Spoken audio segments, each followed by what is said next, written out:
Friends, news channel देखे आप सभी दर्शकों का बहुत बहुत स्वागत है। मैं हूं रमनदीप कौर।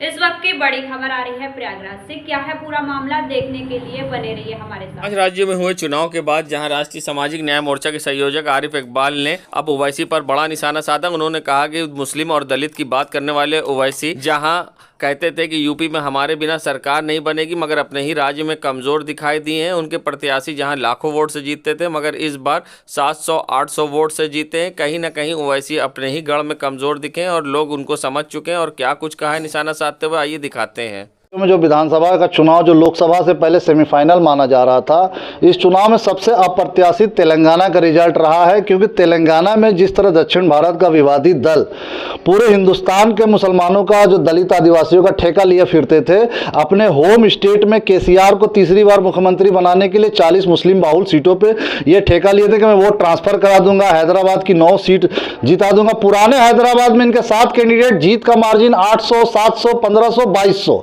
जहां 1-1 लाख से कभी ये चुनाव जीतते थे। तो वोट कैंडिडेट ज्यादा होने से, वोट का बंटवारे से इनको फायदा मिला। इनका कैंडिडेट कम वोट, सारे चैनलों पे, टीवी में, पेपरों में आप देखे होंगे पूरे चुनाव में केसीआर के और कांग्रेस के खिलाफ लगातार इनका कैंपेन चलता रहा पूरे चुनाव में। और मैंने एक नेशनल चैनल के डिबेट में जब पॉलिटिकल एनालिसिस 28 तारीख को, चुनाव के ठीक 2 दिन पहले, मैंने कहा था कि जो ग्रेटर हैदराबाद का म्युनिसिपल इलेक्शन है, भाजपा वहां अच्छा की है, भाजपा अच्छा करेगी सरकार। मैं ये नहीं कहा, मैंने कहा था वहां कांग्रेस की सरकार आ रही है, एब्सोल्यूट मेजॉरिटी में आ रही है, लेकिन कोई मानने को तैयार नहीं था। आज वो भविष्यवाणी, क्योंकि ओवैसी की कलई खुल चुकी है कि राजस्थान में 3 महीना पहले यूनिट लॉन्च हुआ और आप वहां 13 सीटों पर चुनाव लड़ा दिए। आपका एक कैंडिडेट इतना वोट पा रहे कि वो जो कांग्रेस और बीजेपी के बीच का था, वो हराने का काम किया। तो आप हराने का काम आज लगातार 10 सालों से कर रहे हो और आपकी पूरी कलई खुल चुकी है। अब कहीं जब आपके होम स्टेट में आपने वोट ट्रांसफर नहीं कराया, आपकी स्वीकारता कम हो गई, पुराने हैदराबाद में आप कमजोर हो गए, तो किस तरह पूरे हिंदुस्तान के दलित, आदिवासी, पिछड़ों, मुसलमानों के नेता की दावेदारी कर रहा है।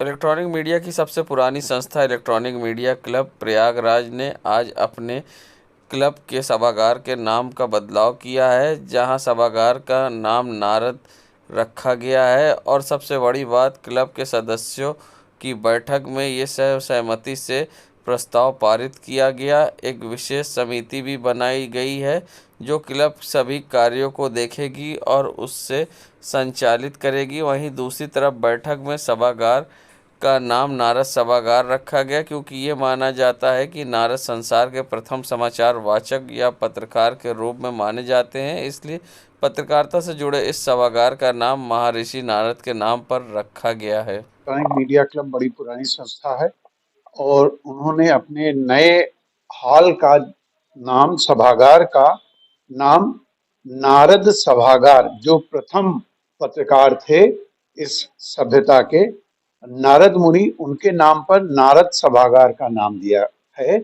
और नया सभागार जो उनका है, इसमें करीब 25 से लेकर 50 व्यक्ति तक बैठने की व्यवस्था है, संसाधन है, माइक रहेगा, कॉन्फ्रेंसिंग हो सकती है और इलेक्ट्रॉनिक उपकरण है। एक तरीके का मीडिया का जो नया, जितनी जरूरतें हैं वो सब नारद सभागार में पूरी हो जाएंगी।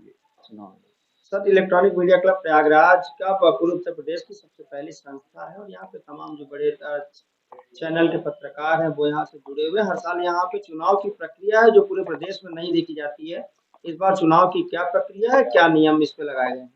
देखिए, electronic media club Uttar Pradesh नहीं, पूरे भारत में संभवतः इलेक्ट्रॉनिक मीडिया की पहली संस्था है जहाँ पे electronic media, digital media platform के सभी प्रयागराज के पत्रकार जुड़े थे। यहाँ नियम है कि हर वर्ष पदाधिकारी, अध्यक्ष और सचिव बदल जाएंगे। इस बार भी यही प्रक्रिया अपनाई जा रही है, किंतु यहाँ जितने सदस्य हैं उनका विशेष आग्रह है कि कुंभ को देखते हुए फिलहाल यहाँ पर एक समिति बना दी जाए और उस समिति में सारे सीनियर्स रहें, सचिव अध्यक्ष ही नहीं, सारे सीनियर्स रहें और वो समिति सारे बराबर निर्णय लगी। ये बड़ी समिति होगी जो 9 लोगों की समिति होगी और ये कुछ दिन तक कुंभ को देखते हुए, महाकुंभ को देखते हुए और पत्रकारिता के आगामी सारे कार्यक्रमों को, क्रिकेट और सारी चीजों को देखते हुए हम लोग प्रशिक्षण देने जा रहे हैं ये जो सोशल मीडिया में बराबर आ रहा है कि पत्रकारों को दिक्कत हो रही, उनके खिलाफ मुकदमे लिखे जा रहे हैं, तो कैसे सोशल मीडिया के पत्रकार किस तरीके से बिहेव करें, कौन सा समाचार लगाएं, कौन सा समाचार नहीं है बल्कि वह अफवाह है, उसको समझें और इस तरीके से कोई विवाद खड़ा ना होने पाए, ये काम ये समिति करेगी और ये समिति बहुत जरूरी थी। इसलिए अध्यक्ष और सचिव तो हमारे रहेंगे, वो हमारे इंटरनल काम देखेंगे, लेकिन जो बाहर और जिसे प्रमुख रूप से देखा जाएगा वो ये विशेष अधिकार प्राप्त समिति होगी जो देखेगी, इलेक्ट्रॉनिक मीडिया के कार्यों का संचालन करेगी कि क्या करना है, किस तरीके करना है। और ये महाकुंभ को देखते हुए विशेष पावर समिति गठित की जा रही है। इंटरनल हमारी व्यवस्थाएं जिस तरीके पहले थी वो उस तरीके होगी। परिचय बताएं। मैं वीरेंद्र पाठक हूँ, चेयरपर्सन हूँ, संयोजक इलेक्ट्रॉनिक मीडिया क्लब इलाहाबाद। संगम नगरी प्रयागराज में जहां पहुंचे मंत्री जल शक्ति स्वतंत्र देव सिंह ने सर्किट हाउस में समीक्षा बैठक सभी विभाग के अधिकारियों के संग की है। मंत्री स्वतंत्र देव सिंह ने जहां बैठक की है और साथ ही उन्होंने मीडिया से बात करते हुए बताया कि 2019 के कुंभ से भी ज़्यादा भव्य होगा इस बार का महाकुंभ और माघ मेले की तैयारी जहां इस बार दिसंबर 2023 तक कर ली गई है तो महाकुंभ की दिसंबर 2024 तक भी कर ली जाएगी। माघ और कुंभ मेले को लेकर समीक्षा हुई है। प्रगति ठीक चल रहा है और समय के अनुसार जो तिथि निर्धारित है उस तिथि के अनुसार सभी विभागों ने अपना काम जो कार्य कर रहे हैं स्पीड के साथ काम कर रहे हैं और माघ मेला भी और दिव्य भव्य कुंभ भी आने वाला 2025 में सफल होगा और 2019 का जो भव्यता थी, दिव्यता थी, उससे भी अच्छा ये कुंभ मेला हो, इसकी पूरी तैयारी चल रही है। काम हुआ है, कोई डेडलाइन अधिकारियों को दी? हाँ, दिए लगभग दिसंबर 2024 तक ये पूर्ण करना है। बाकी सभी का अपना अपना तिथि है, कोई मार्च में पूरा कर रहा है, कोई नवंबर में, अक्टूबर में, सभी लोग अपने कार्य को पूरा कर रहे हैं। जो अभी है स्पीड ज़्यादा है, जो लोगों ने अभी समय बताया उसे ठीक काम कर रहे हैं। सभी विभाग समय से कार्य पूर्ण करेगा। हाँ, बाढ़ उसके लिए सभी जितने सीवर गंगा में गिरते हैं इसके सभी नाले को टेप किया जाएगा। एक भी नाला 2025 के पहले तक सभी नाले टेप हो जाएंगे और सभी ले चुके हैं। 16 ऐसे नाले अभी बताए हैं, उसका भी DPR बन चुका है, वो भी नाले रहे। एक भी नाला शेष नहीं, जो गंगा जी में या यमुना में सभी गिरते हैं वो सभी नाले टेप किए।